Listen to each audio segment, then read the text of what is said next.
with this discussion, I really want to talk about, like, when we talk about equality, we never really get granular with it and talk about how much more effort we have to do and what that costs us in time and energy, and which I just think is a good thing to talk about. Because Nikai, you had to go battle for equal pay. But how much did that, if we could all just go around and talk about like times where that took up time, like creative time, and give an estimate of how much time you think that's taken off of your productivity, like, and like that's emotional as well as just time, like explaining yourself. So if anybody wants to weigh in. Absolutely. Kara, it took, I would say, a couple years because, it affected me, ongoing within life. Like I really didn't understand, the dynamics of it. And there was a part of the story I forgot to mention was that the woman, she came up to me, the one who got my position, and she said, "I really love what you've been doing here with the place, and I really enjoy, I think," she said, "whatever you implemented, we're going to keep that. You don't mind, right?"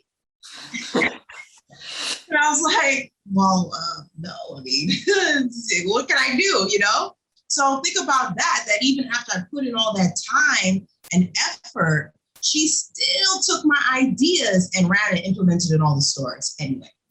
But I did getting a settlement lawsuit because there was a lawsuit against them. So I forgot to mention that.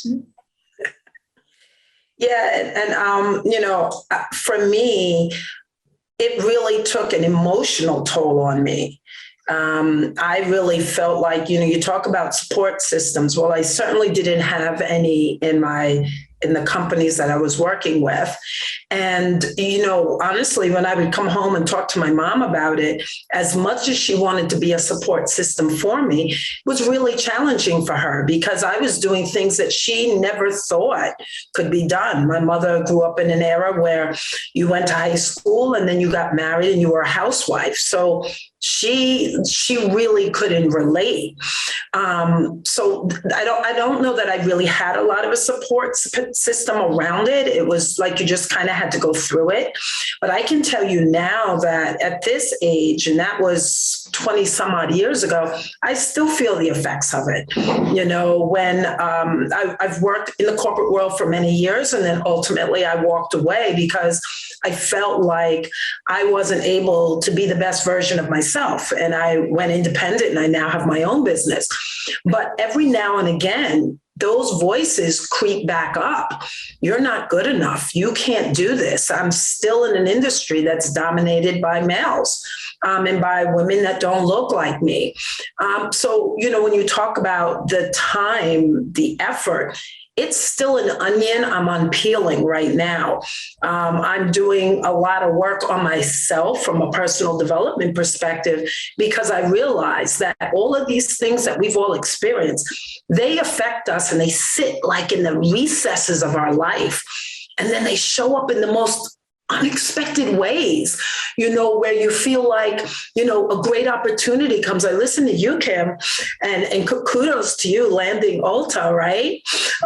And like if someone came to me and said, you're amazing and we want you in our stores, if that's what I was doing, I think I probably have that voice in the back of my head telling me, I don't know if you can really do this. Maybe you should just stay back here. That's a continued issue, at least for me. I don't know about anyone else, that I continue to work on. No, I definitely agree with that. I feel like, constantly having to check in with myself and talk to myself about, I'm more prepared than I think I am. I have more skills than I think I do.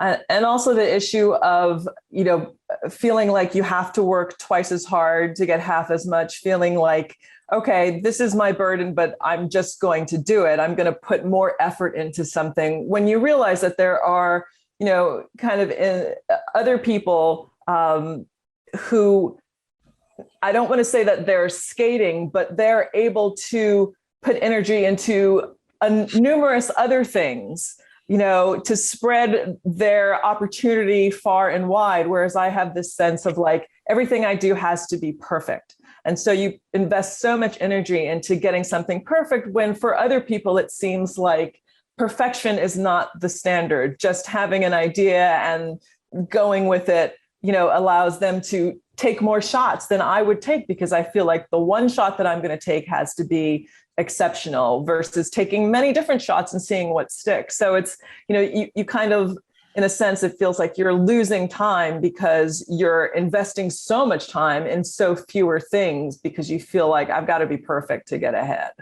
Yeah. Yeah. First of all, Black women are overprepared. Black women are overqualified. Black women are over the greatest debt, and bamboozled into thinking that we're not. If you find a Black woman that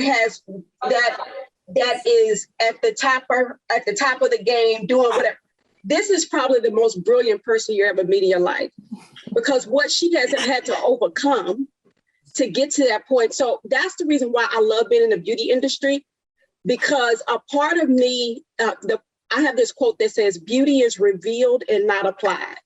Mm-hmm. You cannot make a Black woman smarter. She is the most degreed right now. She is the fastest growing entrepreneur right now. You can't mess with her.